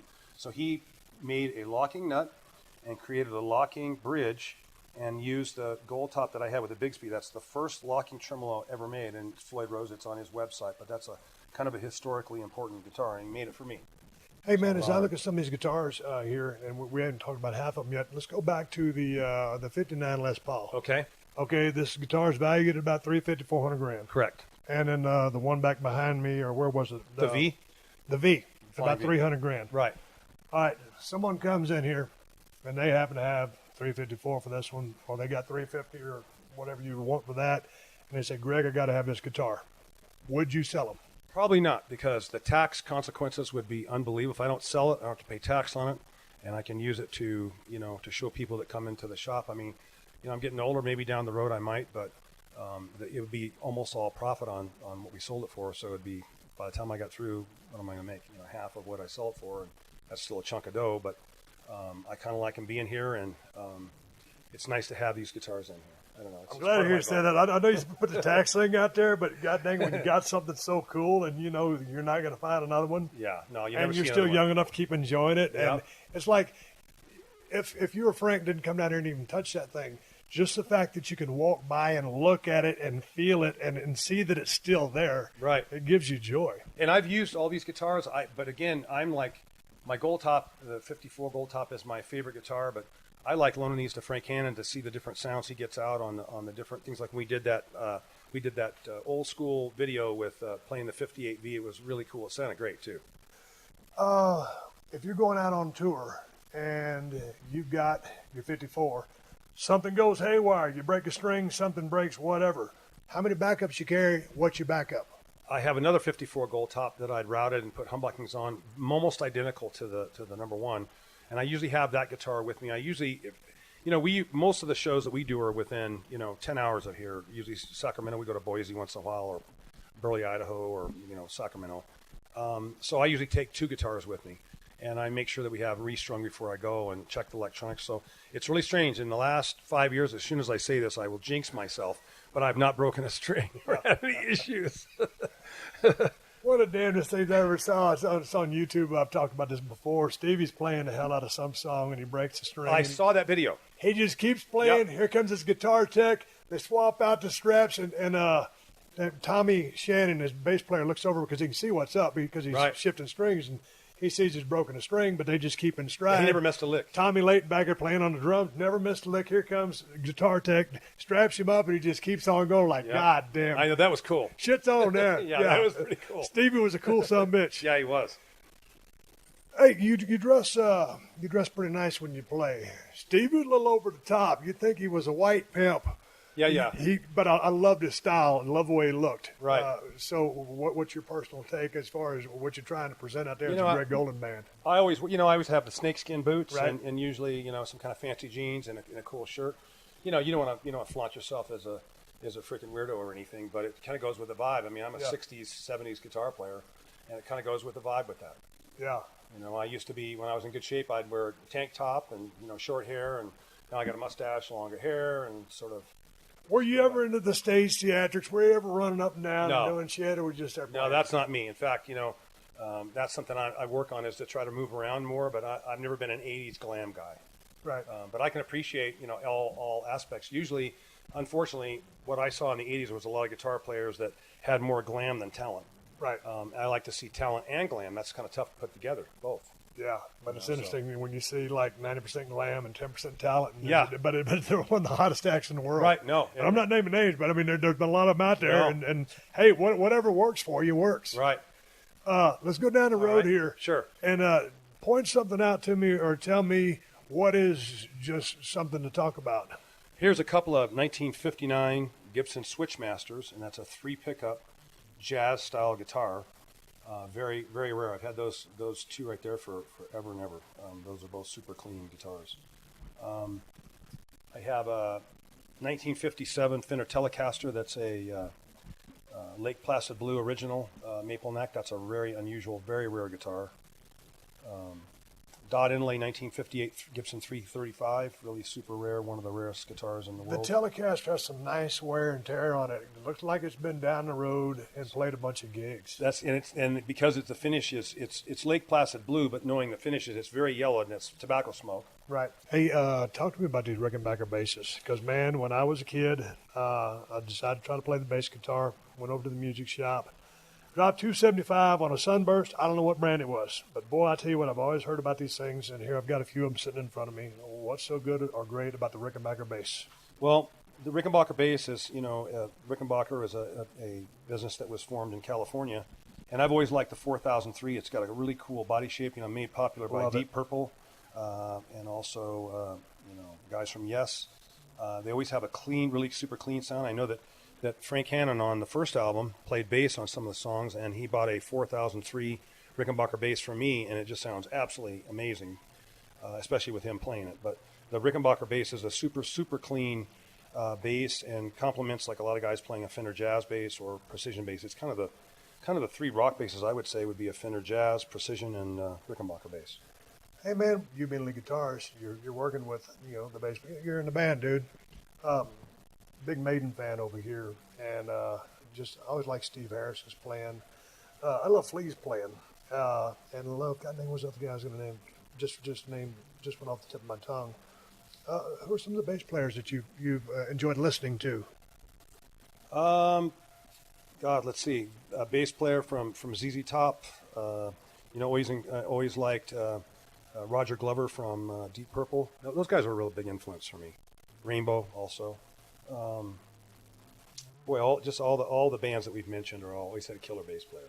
And they played, the bass players I like the best really are the bass players that aren't playing a million notes, that are playing just the essential notes. That's more important than a guy that's riffing out like a lead guitar player on bass. And that's the standard. It sets a standard because you can have two things. You can have a bass player that plays a million notes, and you can't have a guitar player that does that. Or you can have a guitar player that plays a million notes and a bass player that lays it down in fewer notes. Right. Can't have both usually. Interesting. What kind of drummer you like, man? A guy that's in the pocket, plays a lot of simple notes and just works on the beats with a precision, fills when it calls for it. If you play with a solo drummer, one of the best drummers that I ever played with was Chuck Ruff from the Edgar Winter Group. That guy could lay it down like no other. Always behind the beat, and by that I mean instead of playing like rushing the beat, he would play behind the beat, which gives you plenty of time on a blues or any sort of it's just called in the pocket. Man, it's funny because my dad played in a band in Victoria, Texas, way back in the day when I was a kid, the dance band, Fridays and Saturday nights, and the name of the band was Arnold Parker and the Mustangs. My dad played lead guitar. Arnold Parker was the lead singer. Arnold always sang right behind a note. And when I listen to my dad sing, he's spot on. And my dad sang kind of lead vocals as well. But the way Arnold kind of was just back of Frog's hair, if I will, threw me off as a vocal style. It fucked with my head because I was always waiting on that vocal part to happen, and he was behind the note, and that fucked me up. See, it's all styles. Like for me, I always play behind the beat a hair. And I always like a drummer. I don't like a drummer that plays on top of the beat because as soon as they play on top of the beat, it rushes things. And I'm not sure about the vocals so much. Depends on the song. Right. But I've been kind of, like when I first came in and did recording with Frank, I thought I could do it without a click track. And your excitement and you're working on songs, and almost inevitably you're playing either a tad fast or you're playing on top of the beat as opposed to playing behind. If you have a click track, then you're behind it as opposed to playing rush, rush, rush. And so anyway, I've learned a lesson with that. So I personally like playing behind, especially the drummer playing behind the beat. And Chuck Ruff was the master of that. So how long does it take, like if you guys were going to strike up a jam session somewhere, all of a sudden, if the drummer is a little bit cattywampus, as I would say, a little bit off or behind the beat or just not keeping time, what do you tell a guy? We haven't really had that problem. I know you're dealing with higher-end musicians and that, but I mean, just what if? It's hard to, you can't really criticize a guy's talent. Time to maybe make a change for another drummer. That's a great goal, man. You can do whatever you want. No, I'm just wondering on a jam session. You can kind of tell like him, me getting in the ring from back in the day, and all of a sudden this guy he's at 1 or 2 years experience, and then okay. Kind of clue him in a little bit. Yeah. Sure, okay. you're always what's really going on here, dude. You're always when you're a senior, when you're the kind of the senior musician, you can kind of go through and help the guys that are, you maybe haven't had as much experience with you, or kind of direct them on what you want to see in that particular player and stuff. But usually it's just communication. Some guys have attitude and it doesn't work out, and that's time to change the players. Right. Hey man, these guitars up here are beautiful. I recognize the body. I'm trying to read the name. What Paul Reed Smith. Paul Reed Smith. Yes, those are gorgeous. I mean, will you pick one of these up every now and then, or I know you're a Les Paul guy, but no, these are fantastic guitars. They're very unique, and Paul makes one of the best guitars in the world. In fact, one of my guys is on a plane leaving tomorrow to go back to Maryland. We're going to design a run of about 30 guitars. If you see this pink one here, we have this. This was designed by myself. We went back and designed the woods, and this is a Brazilian rosewood fingerboard, all gold hardware, 5708 pickups, a one-piece quilt maple top as opposed to a two-piece like most guitars are, etc. And Paul Reed Smith makes an amazing guitar, unbelievable. So how do you go about designing a guitar? I mean, what are you thinking? I mean, they got the basic shape. What have you done? Or are you just throwing the ingredients on, or saying, hey, here's what we're going to do here? No, we take their basic design and we'll add like their certain kind of hardware, like we have. It's like the half and half, so it's half gold and half steel, half chrome hardware. And their hottest pickups, which are the 5708s, which are like 8 ohms plus in the rear, kind of like my 54 top. And then a one-piece top as opposed to a two-piece top. And we weighed these. These are mahogany bodies. We weighed these for lightness. Most guys like a lighter guitar, less heavy on the neck, and it seems like lighter guitars have more sustain and more liveliness. And we picked Indian rosewood. We went through and I actually tapped on the rosewood necks with a little mallet thing, to ones that resonated. And so we took the most resonant necks of so forth, picked out the pearl inlays, and then got Brazilian rosewood fingerboard, which is Brazilian rosewood is a wood that's like a part of the endangered species. So it's like a. That's easy for you to say. I thought you were saying endangered species. I almost said that. So you need a CITES license to sell this. Anyway, so it's a very unusual guitar, and we kind of put together the components of what we want to do with it in different colors, like Trampus green, and there's a Bonnie pink, and root beer, and natural, and so forth. Okay, that one's sold. The pink one's sold. When's the dude going to come pick it up? We probably had to have it out here by the end of the month. Okay, now what's the difference on a technical term between the one-piece and the two-piece body? Oh, just like it's a one-piece or two-piece flame maple neck. So in other words, instead of being made out of one piece of wood, it's made with two. I like the one piece a little better because it has to be better wood to do one piece, because two piece you can have one piece that's maybe slightly flawed, or there's a flaw in the center, you take it out. One piece, it shows it all. Okay, what we got down here in the vein of acoustic guitars? And why are these in the vault? These are all, okay, first of all, the vault here is 50 to 55% humidity and 68 to 72 degrees at all times. And so we keep our acoustic guitars. It's kind of like if you and I were going out to the cigar bar and we're going to smoke a cigar. We want to smoke one where the cigar has been out in the desert, or we want one that's been in a humidor. Same thing with acoustic guitars. Not so much electrics, but these are hollow, so they're very sensitive. Like Nevada guitars, not humidified, are always dried out, cracks, broken, the bridge raised, the fingerboards are dried out. These are like humidified cigars. And so we have these in the vault and keep temperature control and humidity control to keep them looking and playing the best that they can be. And we're proud. We have like Larrabee guitars, Taylor guitars, Martin guitars, various Fender guitars. We're fortunate to have the major lines, and we sell a lot of acoustic guitars. All right, if I would say, hey, Greg, I want a badass acoustic guitar right here today because I'm going to start learning how to play guitar, which one of those guitars would you recommend Steve Austin get? Would you want electric at all, or just acoustic? I like the electric capabilities, but let's just go acoustic. Take that out. Straight acoustic, I'd say, you can't go wrong on a D28, HD28 Martins. The Taylor cutaways, they have electronics and there's all kinds of various. We have 65 different Taylors in stock, and there's a lot of those that are rosewood with a solid spruce top. Different models that have different. We'd have to go through and kind of get you got big hands and stuff, so there's some that have larger fingerboards, some that have narrower fingerboards, some that are bright, some that aren't quite as bright, and different kinds of electronics and stuff too. If I was to try to learn how to play guitar, would you tell me, hey, Steve, just get you an acoustic, or would you say, hey, get you an electric, get you a small amp so you can hear yourself? Because it seems like people have an easier time just as far as watching people play on an electric guitar than it is the acoustic. It's seemingly easy for me to say because of the neck. What is the deal? Because nobody shreds as much on an acoustic as they do on the solid body stuff, or is it just because I'm listening to the acoustics of it? No, I think acoustic guitar is definitely harder to play than electric. Okay. I'm right. Yeah, and plus you have lighter strings on an electric. The acoustic guitar, I like playing some acoustic. I'm not much of an acoustic player. Like Frank Hannon Tesla was pretty much one of the first guys that brought acoustic guitars into the classic rock world. And so he's the exception to the rule on the acoustics. I find acoustics a little harder to play than electrics. If I was going to recommend for you, you like classic rock, I would get like a small amp and some sort of electric guitar. That's what I would do. What electric guitar would you tell me to get? What's your price range? God damn, I knew he was going to say that. I'm going to cheap out on you. Okay. $500.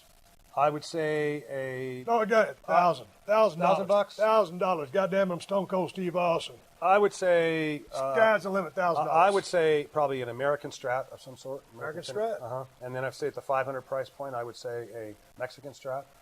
And then you're talking in the $2,000 range. I'd say use Les Paul down here. Damn, I have to go Les Paul. I got to go. Yeah, Les Paul. Yeah. I think for me that's the ultimate. Hey, you talked to me a while ago about smoking a cigar. You want to hear my cigar story? Sure. Down in New Orleans, filming Expendables. I think I was number 32 on the call sheet. You know anything about call sheets? No. The higher you up on the call sheet means you're a bigger star. I was number 32. Sylvester Stallone was number 1. So I got a small part in his movie. So we're down there in New Orleans filming, and then we went over to Brazil and finished the rest of it. So anyway, I'm off. Me and my wife were walking through the French Quarters, and I just got finished stopping Skull for about the second or third time. I've stopped for probably 10, 12 years now.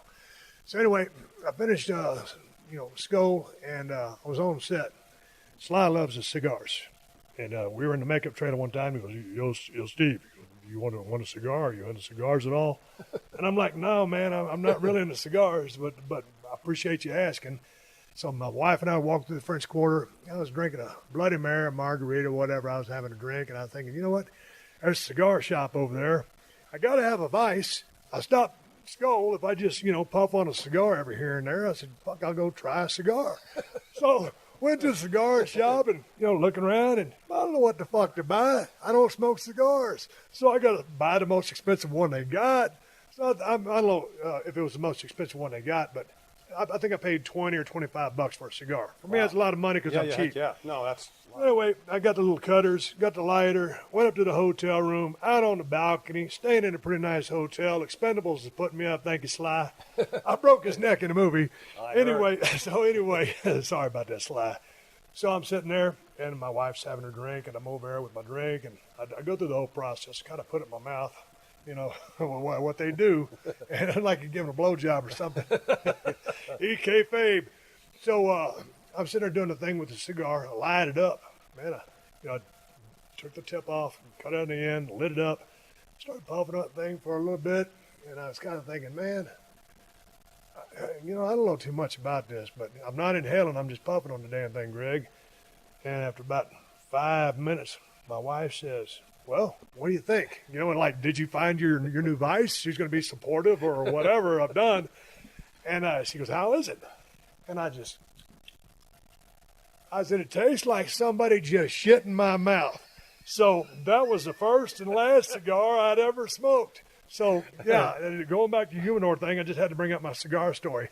Not that it pertains to anything music-related or your guitar shop. And I'm sorry if I've drug you down into the quagmire that I exist in. No, it's That's weird. my cigar story. I don't smoke cigars either. I brought it up just for the sake of the humidity on the guitars. But I can relate to some of those.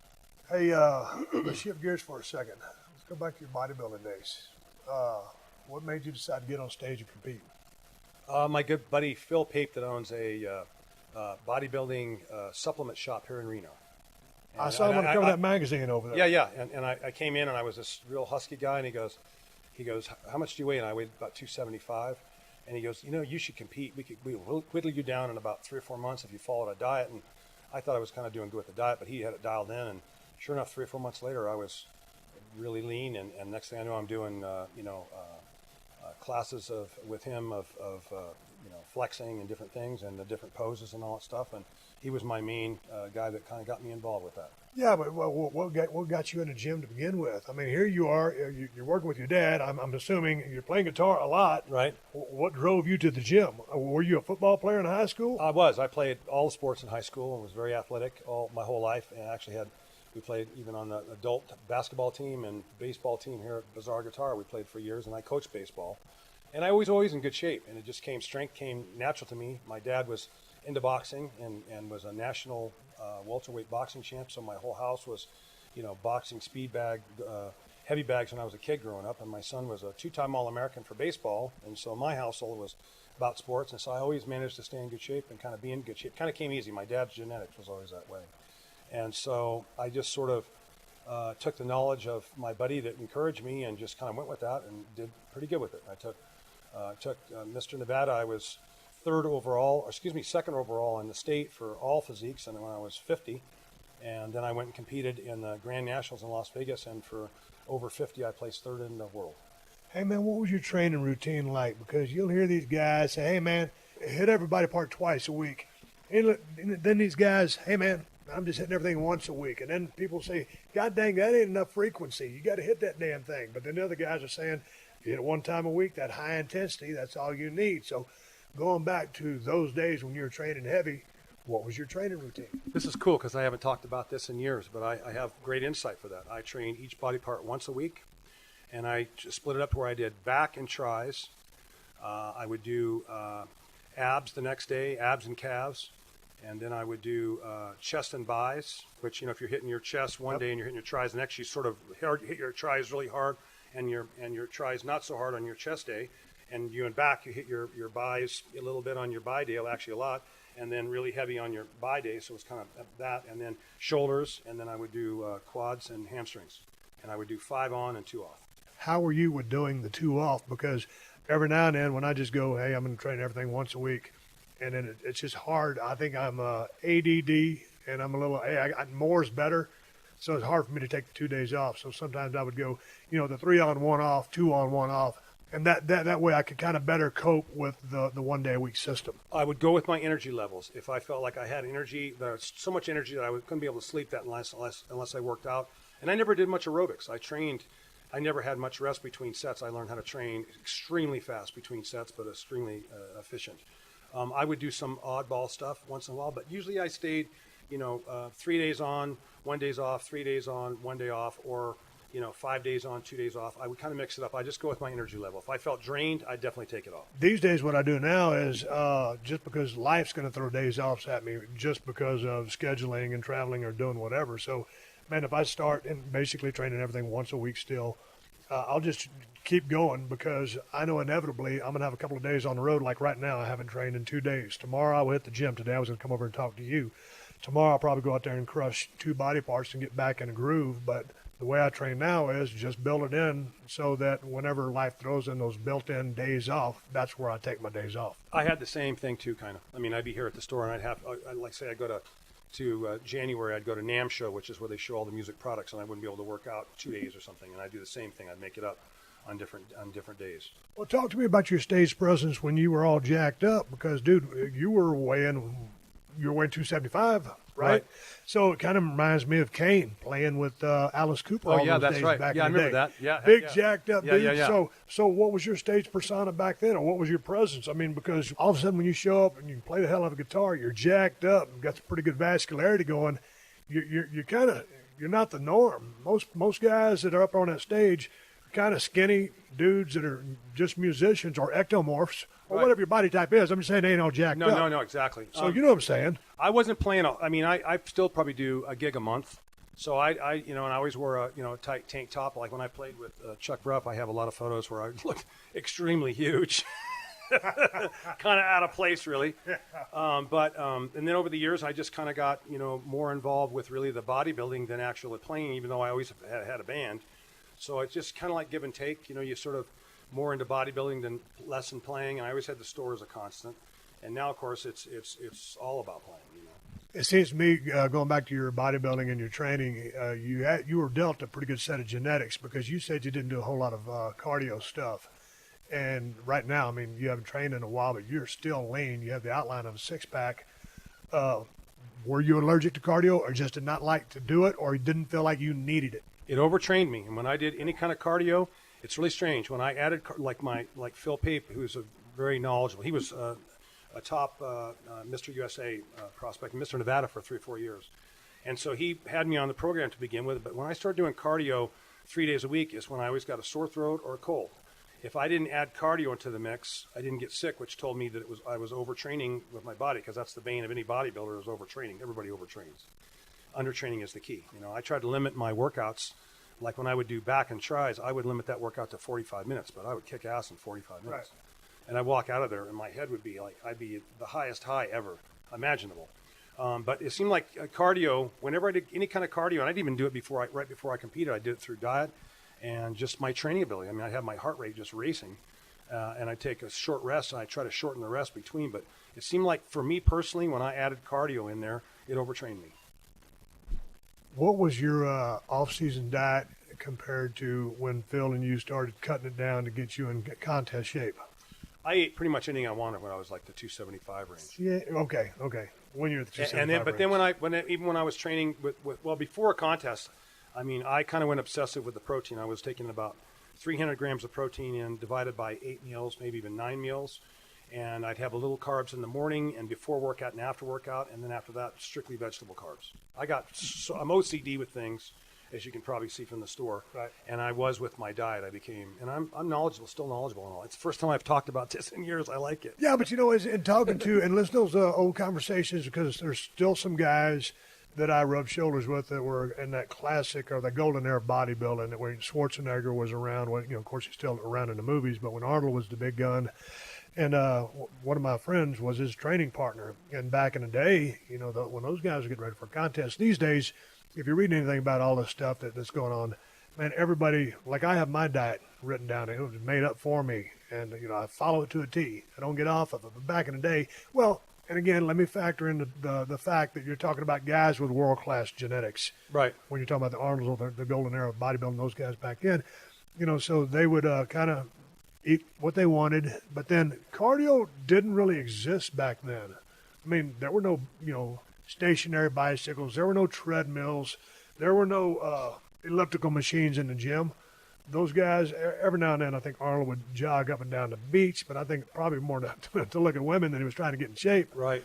What were you doing as far as just to get stage ready? Did you just drop the carbs out? Because you were probably at 6% body fat in those pictures I'm seeing maybe you? less even. Maybe less, but yeah. awesome actually, shape. those photos you saw weren't the contests. Right. That was just between. So what were you doing? Were you dropping all the carbs? No, just dropping the carbs. And I'm imagining this was before everybody was weighing everything as well. Right, that's true. But I never really did, the cardio thing.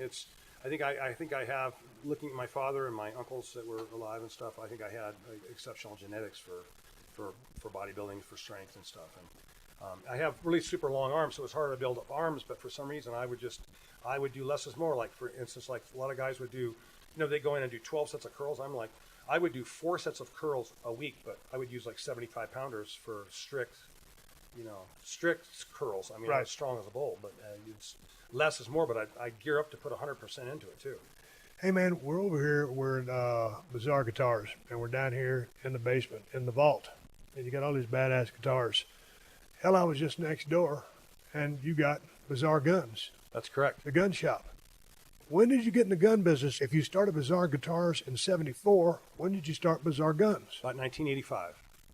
I added the guns. And oddly enough, how that started was I coached a lot of baseball, and my sons, it seemed like all my sons' friends, their fathers were policemen, and I was always into collecting guns. I grew up on a ranch, more so to speak, in Vegas, and always had a pistol, always had a rifle, shotgun, bird hunting, duck hunting, deer hunting, etc.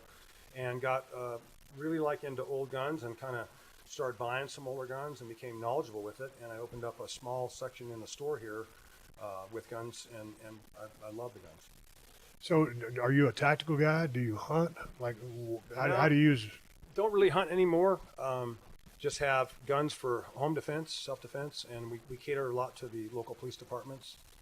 And I'm not like a gun-toting fanatic, although I believe that the American right to protect others. I mean, like one of the facts is, if you have a concealed weapons permit, which I do have, you're 7 times more likely to save someone in the act of a felony assault than the actual police, and that's because of the fact that there's a lot more people with CCWs than without. It's sad, unbelievably sad, with that Vegas shooting that just happened, especially that's my hometown. And so, like for us to sell bump stocks and the special things that emulates the full auto things, forget it. We're not doing that. I do have full auto weapons here, but you have to have the same clearance as the FBI that guard the president, which I do for the full auto guns that I do have. And so there's always the debate, guns, no guns, etc. But I've been proud to, we don't sell, we sell to who we want to. If somebody comes in and they act suspicious or act weird or gang related or whatever, they're not welcome to buy in my store. Hey man, so with you running everything here with Bizarre Guitars being as big and as successful as it is, and there's pictures of everybody that's damn near been in the music business here, and the gun shop is busy, but you came in when we were going to do the podcast. So how are you running all this? This has been going on, I know for years, for 40 years and 30 years respectively. So are you in a position now where you've got somebody, kind of running the spaceship for you, and you can kind of, do the music thing and do other things, or what? How do you juggle this? I still work a lot of hours in the store, not nearly as many as I used to. I used to work 100-hour weeks, was kind of the norm. I have really good help, and my average help has been with me about 20 years. And so I have Bruce as my store manager of Bizarre Guitar, and John Clement, who was Reno PD and Alameda County Sheriff. In fact, all the people in my gun shop are either ex-military, current military, or ex-police. What's the number one gun sold over? Are you selling more hunting stuff, or is it tactical stuff for the police guys? No, I'd say number one selling gun is a Glock 19, Glock 17. Handguns for self-defense is our number one thing. We do sell tactical shotguns. We do sell deer rifles. But we do a lot with the Reno Police Department and Sparks Police Department, etc. What's next for you? I want to keep going with the store and keep working with my music. Frank Hanna and I are in the midst of recording and working on a second full-length album that we should have out in the next few months. We're not like we have to have a big rush to get it done. Work on that. Work on some live shows, and I've kind of, as you get older, you sort of naturally slow down a little bit. I don't have quite the energy levels nor the energy to do things I used to do, but I'm still in really good shape and so happy to be healthy and my family healthy, and so just looking forward to see what the next future brings. I gotta ask you about your wife, Shonda, because she does interviews down here in the vault, and she does awesome interviews. I mean, with the who's who of music, and I'm just watching her interview Zach Wilde and a lot of other guys that I've looked up to it and listened to much of their music. Coming from the world you come from, growing up, being born in Vegas, moving over here, being in the music business, coming out of the bodybuilding scene, I know you've been married for about 10 years. I got to hear the story about how you met your lovely wife, if you want to tell it. Long story. I met her at a wedding, anyway, she was there with a friend, and I was there, and we just we exchanged phone numbers shortly after I was single. So was she, and we became engaged about a year later, and so we've been together now. It's going on 9 years. Long story short. Yeah, it's a pretty short story. How was the music business with respect to the sanity level in maintaining a stable family life? Speaking just for myself, and not specifically, being on the road 300 days a year, traveling around the world in the business of professional wrestling, a lot of shit can happen. For me, a lot of shit did. What about with you and the music? I mean, maybe not around the world, but it's a crazy business. I was here a lot of hours, and it was hard on home life, although I made time for my son was growing up to do baseball with him and to coach and stuff. But I put in so many hours, it was like I didn't have a great, unbelievable social life. Really never went on vacation much, and really didn't have time to pursue my music either, because I was in the midst of, trying to, keep my business alive and to be successful, and that was kind of my number one goal, was to have my business succeed. Before we wrap up, tell me about the Greg Golden Band and what you've got coming up, because again, everybody knows me. I don't bullshit about anything. If I say something's good, it's good. I really, really like that album from 2015. So I know you're hot and heavy trying to do more things and do more things with Frank. So what's next? What's next is like, for instance, this last weekend I went down to Frank's and we recorded 2 more original songs. And those weren't, again, I brought the songs in, the licks, how I thought they would be in the order. And Frank, took those and changed those in a wonderful way and added some amazing parts and had me slow down in guitar and add some different guitar parts. And so we're just piecing together our best songs and trying to make the album as good as it can possibly be. When do you think that thing will be available? I'm going to say, March of 2018. We were thinking end of the year, but it's not a big rush. And Frank's going to Brazil, opening up for Deep Purple and Lynyrd Skynyrd in December. So he's going to be a busy schedule, and it takes him to go over this with me, too. Well, before we leave, talk to me about social media, Twitter, Instagram, Facebook, website that people can find you or Bizarre Guitars at. We have a website, bizarreguitar.com, for the store. Social media, we are all over social media, like the Greg Golden Band. Greg Golden Band is on there, and that's probably our best place to contact us on social media, on the Facebook. We're located on Facebook for Bizarre Guns, for Bizarre Guitar, the Greg Golden Band, In the Vault with Shonda Golden. All those are on Facebook as well. Yeah, man, if you get a chance, Google In the Vault with Shonda, and she does a great interview with a lot of different cats, and Greg's there a lot of the time. But anyway, hey, dude, it was awesome talking to you. I'd like to say one more thing. Okay. After being in the music business all these years, one of the downfalls that I have noticed is you have a girlfriend, a wife that was against or jealous of your music. And I have been down that road many times myself. And my wife, unlike other wives and stuff, has encouraged me with my music since the beginning. And that was kind of the beginning. I didn't mention that earlier, but that was kind of the beginning in the last 9-10 years when I really started putting time into the music. I was encouraged versus discouraged to continue my music and to pursue my music career. And she also does a lot of charity work for the store.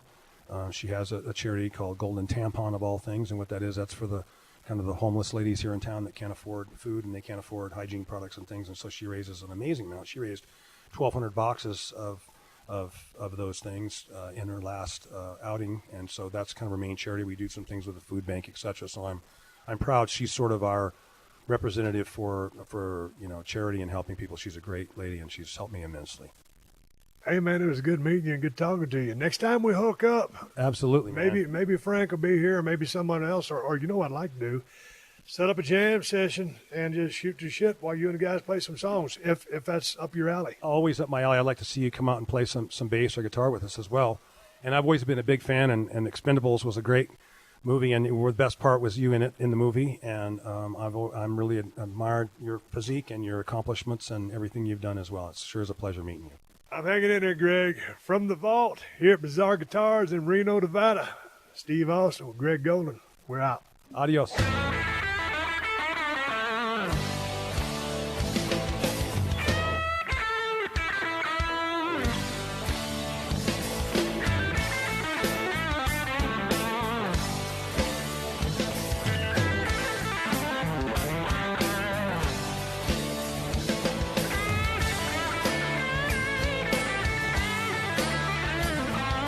Let me tell you what's going down.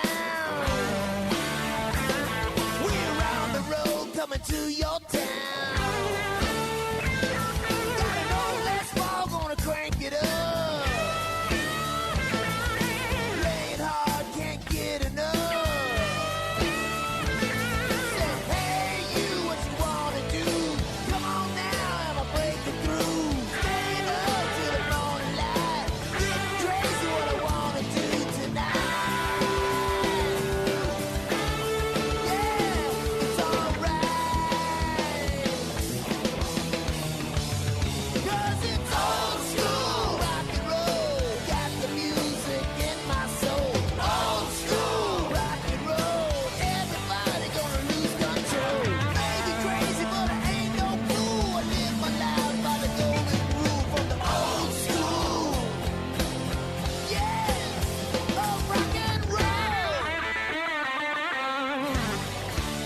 All right, everybody, give me the go-home cue. It's time to wrap up this podcast and ride off in the sunset. But before I do that, I want to thank my guest, Greg Golden, the Greg Golden Band.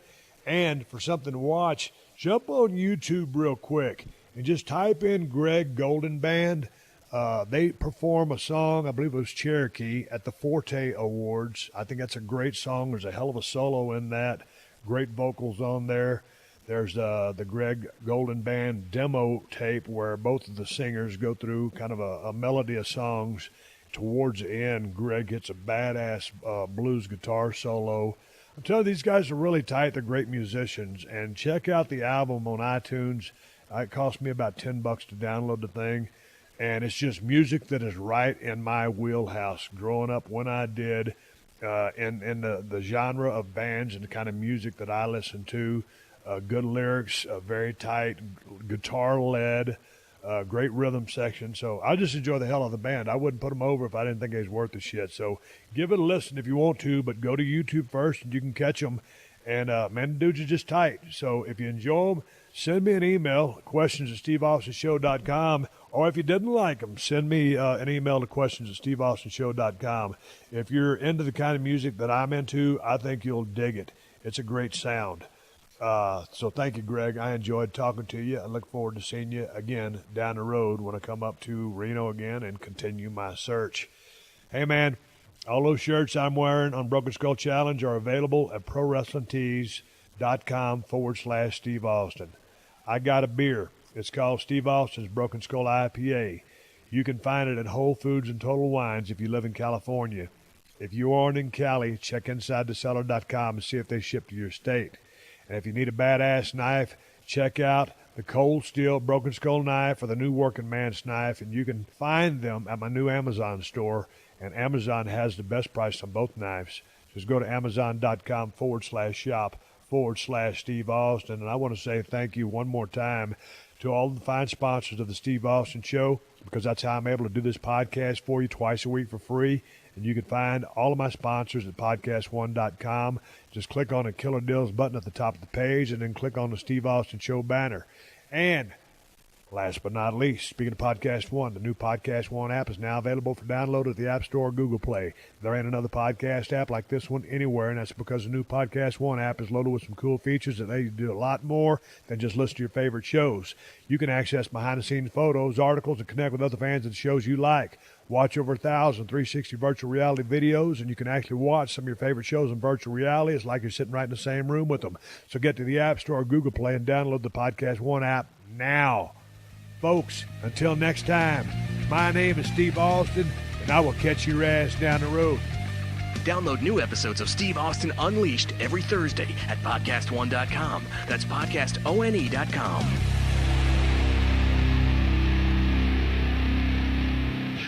Rush into Old Navy today for up to 50% off store-wide. Get dresses from $15 for women, $12 for girls. Plus, one day only tomorrow, take 50% off all Old Navy active at Old Navy and OldNavy.com. Valid 10/16 to 10/20, select styles only. Active offer 10/20, excludes in-store clearance. Shooting suspect arrested, threat to kill the president. I'm Tim McGuire with an AP News Minute. The suspect in a shooting of 6 people in Maryland and Delaware, including 3 who died, has been arrested. Wilmington, Delaware Police Chief Robert Tracy says 37-year-old Radi Labib Prince was taken into custody by ATF agents who were searching an area in northern Delaware shortly after they found his car. When he saw that they had spotted him, he actually took off running, threw the gun, and they were able to apprehend him about 75 feet later and recover the gun where he threw it. Investigators say